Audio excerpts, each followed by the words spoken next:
BJP नेता गौरव भाटिया ने कहा, राहुल गांधी का एक बयान सामने आया है जिससे हर नागरिक को ठेस पहुंची है। राहुल गांधी विपक्ष के नेता हैं। भारत के विपक्ष के नेता कहते हैं कि हम भारत के खिलाफ लड़ना। भारत को विपक्ष को एक वफादार और जिम्मेदार नेता की जरूरत है। राहुल गांधी के शब्द, कार्य और विश्वास भारत की अखंडता और संप्रभुता को चोट पहुंचाते हैं। यह पहली बार नहीं है कि राहुल गांधी ने ऐसा बयान दिया है। आप ऐसे बयान क्यों देते हैं? लड़ाई भारतीय राज्य के खिलाफ ही है। यह बहुत चिंता का विषय है। अभी जब प्रेस वार्ता में हम लोग आ रहे थे, एक बहुत ही चिंताजनक, देश विरोधी और जिस वक्तव्य से हर नागरिक को ठेस लगी है, वो वक्तव्य सामने आया। और जब मैं ये बात आपके समक्ष रखता हूं, बड़ी जिम्मेदारी से एक बात मैं कह दूं, राहुल गांधी नेता प्रतिपक्ष है। Rahul Gandhi happens to be the leader of opposition.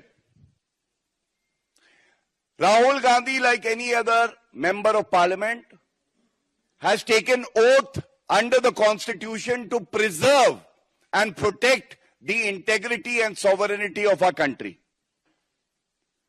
और बड़े दुख के साथ एक बात कहता हूं, राहुल गांधी का स्टेटमेंट अभी सामने आया है। मैं पहले राहुल गांधी का जो वक्तव्य है उसको कोट करते हुए, जिससे कि कोई ये ना कह सके कि शब्द इधर उधर हो गए, उनकी मंशा कुछ और रही होगी। और उसके बाद हमारे राष्ट्रीय अध्यक्ष जी ने किसी जिम्मेदार नागरिक की तरह एक एक्स पे पोस्ट डाली है, उसके आपके समक्ष रखना चाहूंगा। Rahul Gandhi says, and I quote, "We are now fighting not just the BJP, the RSS, but the Indian state itself." Bharat से लड़ रहे हैं। राहुल गांधी जी नेता प्रतिपक्ष भारत के हैं।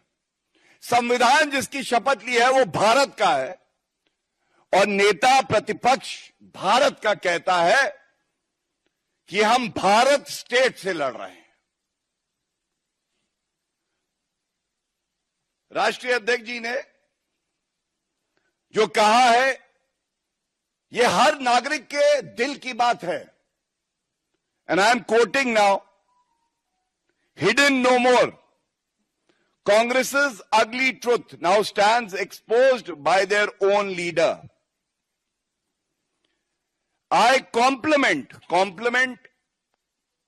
is hashtagged Mr. Rahul Gandhi for saying clearly what the nation knows, that he is fighting the Indian state. It is not a secret that Mr. Gandhi and his ecosystem have close links with urban Naxals and the deep state, who want to defame, demean and discredit India. His repeated actions have also strengthened this belief. Everything he has done or said has been in the direction of breaking India and dividing our society. Every word is what the people of the country are saying today.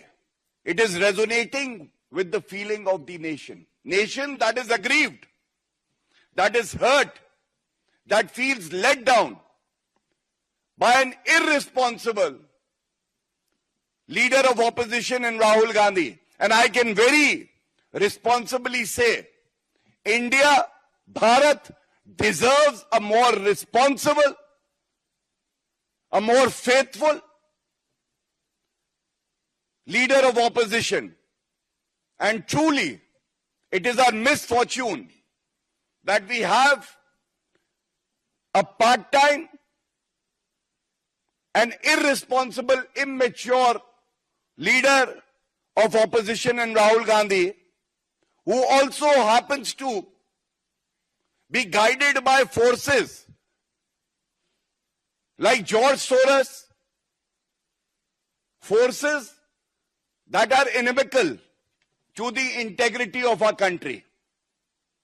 And it would not be wrong to just point out that Rahul Gandhi's words, actions, and his belief itself hurts the sovereignty and the integrity of our country. And this is not the first time Mr. Rahul Gandhi has done so. ये पहली बार नहीं है कि राहुल गांधी ने इस तरह का बयान दिया है, बल्कि राहुल गांधी जो देश विरोधी शक्तियां हैं उनके साथ मंच साझा करते हैं, उनके साथ गुप्त भेंट करते हैं, उनसे फंडिंग लेते हैं और उसके बाद ऐसे बयान देते हैं जो भारत की संप्रभुता के लिए खतरा बनती है। और यह कहना गलत नहीं होगा, ऐसा नेता प्रतिपक्ष राहुल गांधी हैं जो आज कलंक हैं, गैर जिम्मेदाराना है। और इसी के साथ ये तस्वीर देखिए, आज इसका रेलेवेंस और बढ़ जाता है। ये एमओयू साइन किया इन्होंने, हम बार बार इस मुद्दे को उठाते हैं। ये ऐसे देश के साथ पार्टी टू पार्टी एक एमओयू साइन हुआ, आज तक नहीं बताया गया है कि इस एमओयू में क्या लिखा है।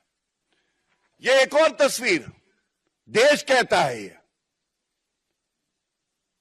गांधी और सोरस एक हैं। आप बयान देते हैं राहुल गांधी, वो देश के खिलाफ देते हैं। और इसीलिए हमारे राष्ट्रीय अध्यक्ष जी ने जो बात कही है, मैं समझता हूं कि वो हर नागरिक के जो मन की बात है उसको दर्शाती है। यह सवाल पूछा जाएगा कि आप इस तरह के वक्तव्य क्यों देते हैं, क्यों आप कहते हैं द फाइट इज अगेंस्ट